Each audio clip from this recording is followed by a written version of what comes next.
శ్వేత ఆర్క గణపతి అనగా తెల్ల జిల్లేడు చెట్టు యొక్క వేరుని స్వయంగా మీరే వెళ్ళి తెచ్చుకొని వేరుని ఎర్రటి గుడ్డలో చుట్టి పైన కుంకుమ, ఎర్రటి పూలు, ఎర్రటి వస్తువులు, ఎర్రటి అక్షంతలతో పూజ చేసుకుని శ్వేత ఆర్క గణపతికి లక్ష్మీ గణపతి మంత్రము 108 సార్లు చదువుకొని మంత్రము ఓం గం గ్లోం లక్ష్మీ గణపతయే మమ సర్వైశ్వర్యం దేహి ప్రైచ్చ స్వాహ ఈ మంత్రము 108 సార్లు చదువుకొని ఆ పొట్లాన్ని తీసుకెళ్ళి తిజోరి అనగా మీరు ధనస్థానము డబ్బులు పెట్టుకున్న ఎనపెట్లో పెట్టి దాసేసుకోండి. ధనస్థానం ఉండే చోట పెట్టుకోండి.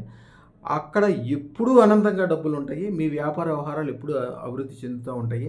అదృష్టరత్న దానం అనేది మహాద్భుతము. అదృష్టరత్నం పెట్టుకున్న తర్వాత ఇట్లాంటివి ఏమి చేసినా చేయకపోయినా మీరు, మీ పిల్లలు, మీ బంధువులు, మీకు సంబంధించిన వాళ్ళు వ్యాపారాలు, వ్యవహారాలు అద్భుతంగా జరుగుతుంది.